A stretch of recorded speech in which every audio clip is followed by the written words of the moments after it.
DA's position. If you're having these criteria for foreign nationals to be in South Africa, it's fine. But you've got to then have a state that can administer them in a reasonable amount of time, that can have turnaround times, and that knows how to apply its own law without corruption. If you were to be in government tomorrow morning, what would you do with the foreign nationals that are undocumented and illegal in the country? Well, first of all, we believe that the Zimbabweans who have been allowed to stay here on the Z permit, I think it's called. There are 120,000 of them. They're not many. Yeah, they should be regularized. I mean, they've been here for a very, very long time. And they've added huge value to our economy, massive value to our economy. And because they had that Z permit, and you can't just take it away from them. I mean, it's something that we don't support that. We don't believe it should be just taken away from them. We believe that you have to have proper laws, you have to have proper border patrols, and you have to build state capacity without corruption to administer them swiftly and properly. That's what we believe. But you would kick them out? We're certainly not going to go rounding up people like concentration camps. That's what I'm trying to understand. No, absolutely the nuts not. and bolts. No, yes. You've got to fix the system. Yeah. But fixing the system and dealing with people that are already here are two different things. They're already here, and you know where to find them because they have jobs. And when people have lived in a country for a certain amount of time, they develop certain rights to be in a country.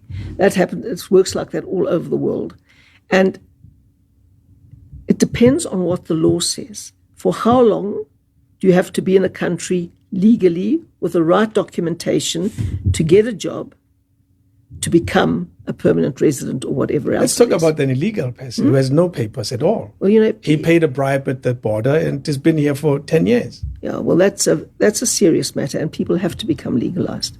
I think what one would do would be to say you've got a certain amount of time to legalize your situation or face the consequences. But how do I legalize? I'm already illegal. I'm afraid that by going to any official office, immediately I'll be caught out and I will be kicked out of the country. Yeah. That's why I'm curious to know what does the DA do with, I don't know, whether it's 5, 6, 7 million foreign nationals that are in South Africa illegally, whether they are white, black, pink, or they are Zimbabweans or Mozambican for that matter, or even Germans. Yeah, well, you've got to fix the system, and it's going to take time. I don't think there are many Germans here illegally. Well, I'm just throwing, so it doesn't sound like we always talk about people from Zimbabwe in this regard. But we want to make it easier for skilled people to come here. Yeah. Now, what I have found, and I mean, I can't generalize, but many of the Zimbabweans I know in South Africa are highly skilled and add a huge amount to the economy.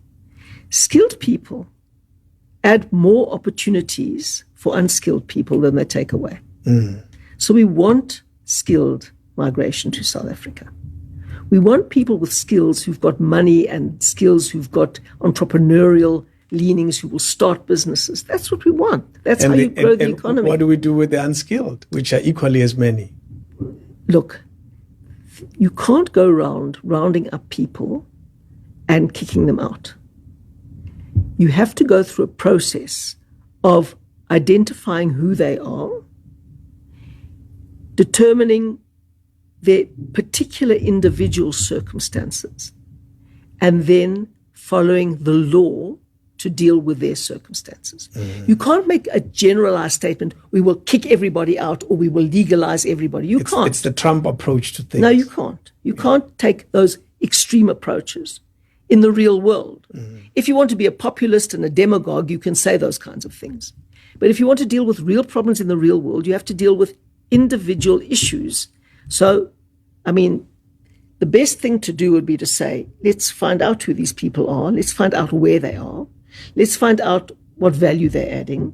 Let's find out what the individual circumstances are. Let's find, did they try to legalize their situation? Was it inefficiency from Home Affairs? Was it corruption from Home Affairs? It's a big job. It's not going to happen overnight. Yeah, it's years of work. But, it's years that has caused this mess. That's why I say when the DA gets into government, the first term, we try to stabilize the finances and appoint the right people in the right positions who can do the job. Then you say, okay, what's the next step? And the next step. It takes 20 years to build a Cape Town. You say you get into government, stabilize finances, get the right people in the right positions.